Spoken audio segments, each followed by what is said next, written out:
ഏറെ വേദനിപ്പിക്കുന്ന ഒരു വാർത്താപ്രഭാതത്തിലാണ് നമ്മൾ നിൽക്കുന്നത്. മരണം അതൊരു രംഗബോധമില്ലാത്ത കോമാളിയാണ്. എപ്പോൾ എവിടെ വരുമെന്ന് പ്രവചനങ്ങൾക്കതീതമാണ്. അവധിക്കാലം ആഘോഷിക്കാനെത്തുമ്പോൾ ഭീകരർ വെടിവെച്ചു കൊല്ലുന്നു അങ്ങ് പഹൽഗാമിൽ. ഇഷ്ട ടീമിൻ്റെ ട്രോഫി പരേഡിന് പോകുമ്പോൾ അവിടുത്തെ തിക്കും തിരക്കും ജീവനെടുക്കുന്നു. അതിങ്ങ് ബംഗളൂരിൽ. ജോലിക്കായും അവധിക്കാലം ആഘോഷിക്കാനായും വിമാനത്തിൽ പറന്നുയരുമ്പോൾ അത് തകർന്നു വീഴുന്നു. അതങ്ങ് അഹമ്മദാബാദിൽ. ഹോസ്റ്റലിലെ ക്യാൻറ്റീനിൽ ഭക്ഷണം കഴിച്ചുകൊണ്ടിരിക്കുമ്പോൾ തലമുകളിൽ വിമാനം അഗ്നിഗോളമായി വന്നു വീഴുന്നു. അത് ആ ഹോസ്റ്റലിൽ. മരണം അതൊരു രംഗബോധമില്ലാത്ത കോമാളിയാണ്. അവിടെയും മരണമേ ഇന്നല്ല ഇന്ന് പറയാൻ ചിലർക്കാവുന്നു എന്നുള്ളതാണ് ഏറ്റവും പ്രധാനപ്പെട്ട കാര്യം. ഇന്ന് ആ മരണത്തോട് ഗുഡ് ബൈ പറഞ്ഞു പോയ രമേഷ് വിശ്വാസ് ഈ അപകടത്തിലെ അത്ഭുതപ്പെടുത്തുന്ന അതിജീവനം നടത്തിയ മനുഷ്യനാണ്.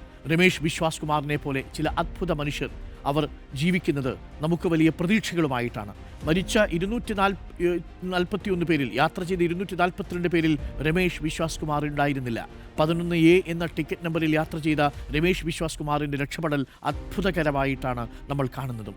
അതെങ്ങനെ സംഭവിച്ചു എന്നത് രമേഷിനും ഇപ്പോഴും പൂർണ്ണമായും നിശ്ചയമില്ല. നമുക്കുമത് എങ്ങനെയാണെന്ന് സങ്കല്പിക്കാൻ പോലും കഴിയുന്നില്ല.